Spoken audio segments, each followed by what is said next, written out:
salaadiinta cuqaasha isimada boqorada iyo madax dhaqameedka kala duwan ee beelaha dega koonfurta magaalada Hargeysa iyo galbeedka magaalada Burco oo shir jaraa'id ku qabtay gudaha magaalada Hargeysa ayaa waxay ka warrameen halka ay marayaan howlaha qabanqaabada shirweynaha ay sheegeen in dhawaan ay ku qaban doonaan magaalada Burco isla markaana ay kaga hadli doonaan danaha beeshaasi madax dhaqameedka kala duwan ee beelaha dega koonfurta magaalada Hargeysa iyo galbeedka magaalada Burco waxay si wada jir ay u shaaciyeen in aanay jirin haba yaraatee wax dib u dhac oo ku yimi shirweynahaasi sidoo kalena waxa ay ka dhawaajiyeen in waqtigii loo qoondeeyay shirweynahaasi uu qabsoomi doono gudoomiyaha guud ee beelaha dega koonfurta magaalada Hargeysa iyo galbeedka magaalada Burco Suldaan Axmed Cismaan Cadagude Boqorraab iyo waliba Suldaan Cali waxay si wada jir u sheegeen in shirweynuhu waqtigiisa uu qabsoomi doono isla markaana aanay jirin wax dib u dhac oo ku yimi sidoo kalena waxay fariin u direen dadweynaha beeshaasi ka soo jeeda ee ku kala nool daafaha dunida waana kuwan iyagoo arrimahaasi ka hadlaya sida la wada socotaan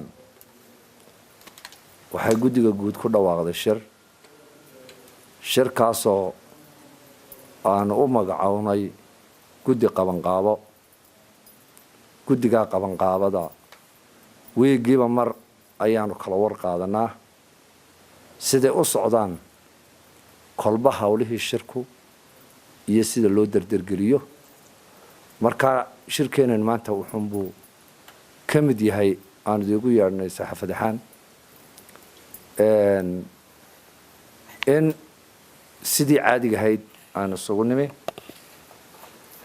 kaasoo shirku uu ku waqtiyeysan yahay abriil 15keeda gobolka Togdheerna uu yahay kolba wixii hawlaha intaas na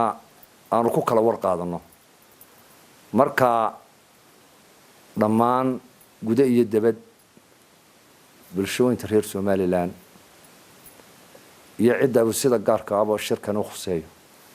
waxaan leenahay timekii shirka iyo waqtigii shirka haba yaraatee wax iska bedel ma jiro wuxuu ku mudaysan yahay 15 abriil gobolkuna waa Togdheer waxa socda oo maanta noo soo gudbiyeen guddiga qabanqaabadu in la diyaarinayo goobihii iyo meelihii shirku ku qabsoomi lahaa oo la wada diyaarin la habeeyo shir jaraa'idkan wuxuu galabta uu daaran yahay runtii inaanu daafaha dunida meel kasta oo ay joogaan bulshaweynta shirweynahan beesha garxajis ay qabsanayaan meel kasta oo ay joogaan shirku sidiisii uu socdo inaanay jirin haba yaraatee wax dib u dhac oo ku yimi